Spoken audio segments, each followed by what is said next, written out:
Cross and the Ad Council. 90.3 WHPC. Welcome back to Your Family's Health. This is Jeanine Cook-Gerard, and I'm here with Shannon Scanapiego. And welcome my guests back, Tom Batiuk. How are you? Okay, we're back, and this is just for those that are just tuning in. This is Tom Batiuk. Am I pronouncing it right? Yeah, it's Batiuk, but I go by a lot. You'll take anything, right? Tom Batiuk and his Funky Winkerbeans and Craft Shank comic strips. This is carried over in 700 newspapers across the United States. And in 2006, he was honored by the American Cancer Society and presented its Cancer Cure Hall of Fame Award for his sympathetic work in highlighting the experiences of those with cancer in the Lisa story, The Other Shoe. And so there are segments of this Lisa story, that The Last Leaf, The Other Shoe, and it all tells a story about experiencing cancer, right? Yes. And being a survivor and experiencing the family process of grieving and mourning and all of this in a way that you write that is very personal to you. So we appreciate you being with us. So tell us a little bit about, I know you did this for a purpose. You want to get out to the public on ways that people can fight cancer and tell us about the ultimate purpose for this. How can people help to fight cancer? Well, as I was alluding to, or saying earlier, I think to me the biggest and the most effective medicine for cancer is early detection, trying to find out, and so you will make that point over and over again.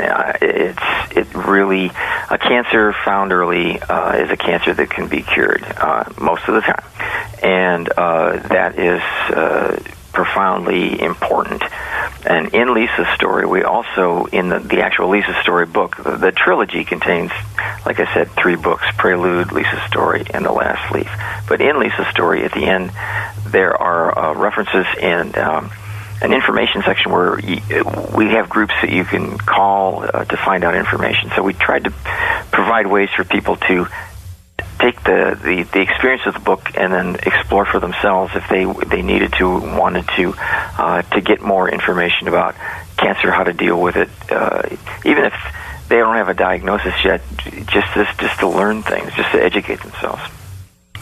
And to be aware of symptoms. Yes, absolutely. And ways to lower their risk for cancer. Do you also educate with that? Well, I think some of the things that we had in there in the resource section dealt with that. Mm-hmm. I didn't deal with it specifically in the strip. It's hard to remember every single thing I did as I go through Lisa's story, because I know we talked about a number of things. But again, like I say, I don't proselytize in the strip much, but I focus on the one thing that was so profoundly important to me. Since then, of course, I do those things. I watch my diet. I've lost weight. I exercise. I do the things that we know can help hopefully keep cancer at bay. Okay. And so how is your wife doing in this? What was her perspective on the Lisa story? Well, I think when she got her diagnosis, I think the fact that she'd had Lisa's story there helped. She knew a lot about what was going on because of what we had done in the strip. But I also said, hang on, I'm going to get you some books, and I went to the whole collection of books that I'd read as references and pulled out the ones that were still current, or the ones that I thought had been the best or the most informative, and we started there. And then, like I say, since then, University Hospitals has provided these brochures for people to, again, give them that sort of information. So I think because she knew all of this stuff, it seemed less fearful for us, and also because it was very, very early. And she also had good markers. I'm forgetting some of the terminology, but her tests had all come through, and it was one of those. It sounds odd to say it, but if you were going to get breast cancer, she got it in the best way possible. Mm-hmm. What prompted her to get tested? I think, well, as I was going through Lisa's story, I didn't talk to her about it very much. I sort of, as an artist and as a writer, you learn to keep projects you're working on kind of under wraps a little bit, because they kind of like become like canaries in a coal mine. Right. Sometimes you tell everybody what you're doing, and you find that the idea is just kind of is not made it, isn't going to fly.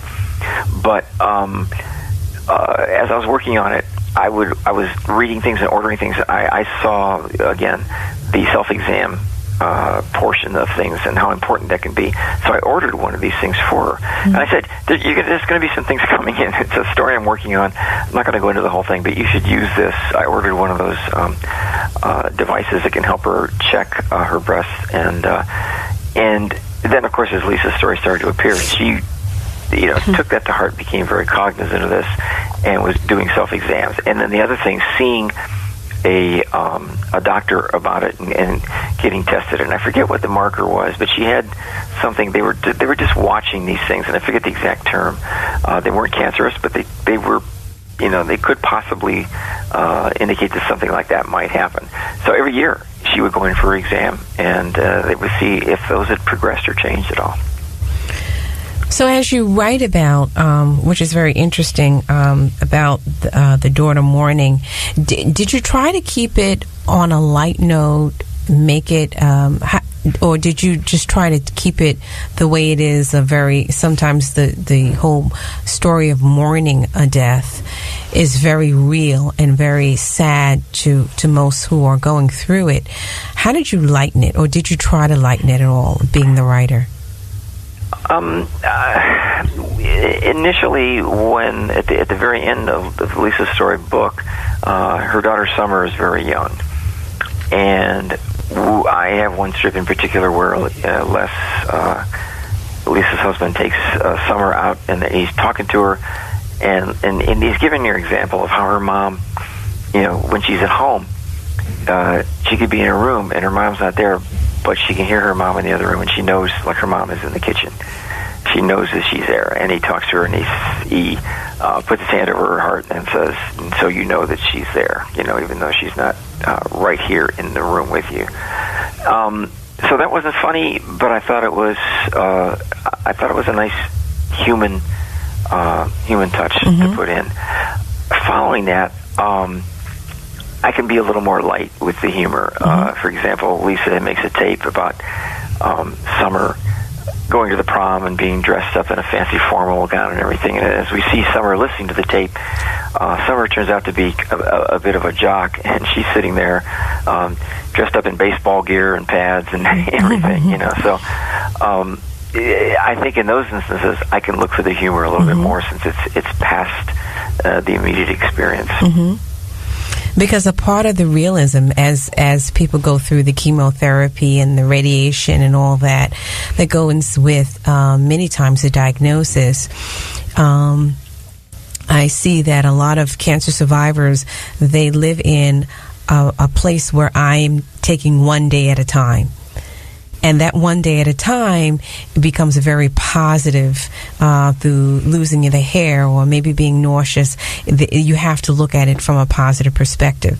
So the comic strips did that.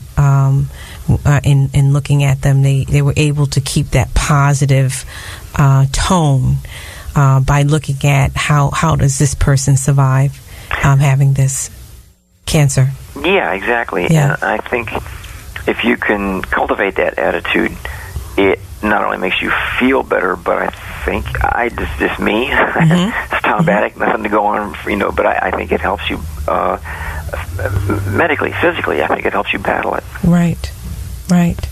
Humor is therapeutic, right?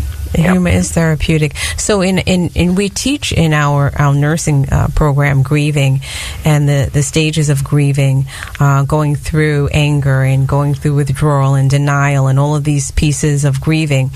And I can see that Lisa, in the story, you take her through the character through all of those stages, which is so very important that we understand that is a part of the process of the grieving when you lose from the diagnosis, or you're losing a loved one, or loss of anything, whether you loss of lifestyle or loss due to many other things that are connected to cancer.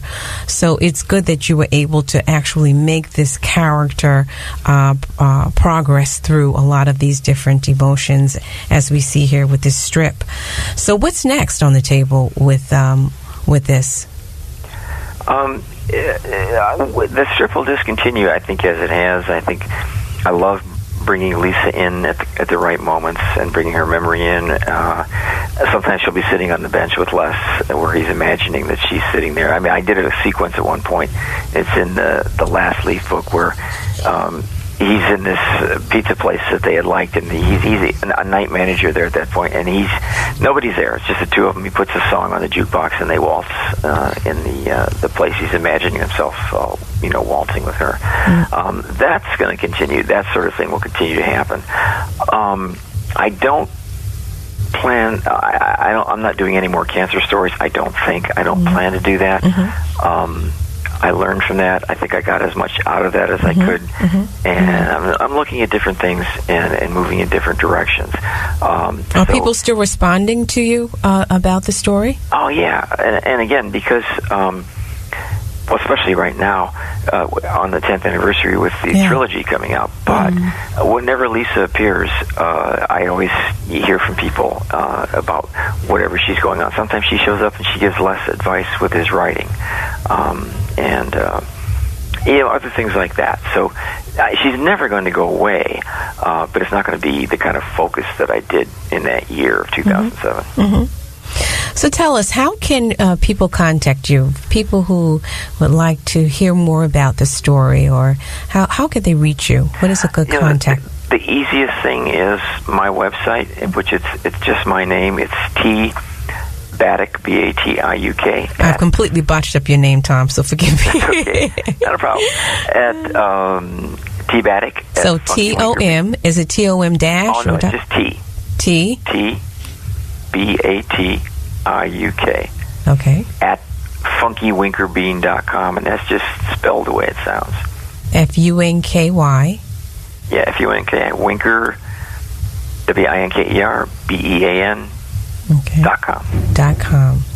So there's a lot of information there. There's my blog, but there's also cached interviews that talk about this.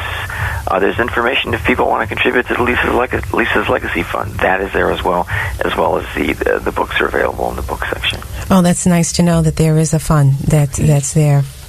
So we want to thank you, Tom, for being our guest today. Yes, thank you. And we want to thank the listening audience to listening in for your family's health.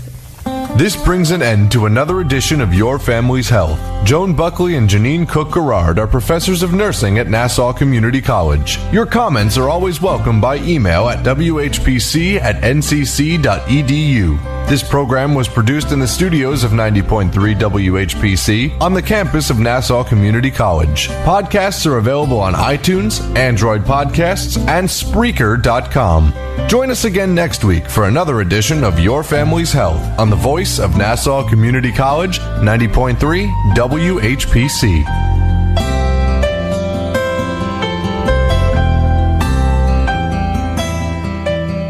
The views expressed on air are not necessarily those of WHPC, its management, or Nassau Community College. Responsible opposing viewpoints will be considered by emailing them to whpc@ncc.edu or by mail at WHPC 1 Education Drive, Garden City, New York 11530. Thanks for listening to the voice of Nassau Community College, 90.3 WHPC. Okay.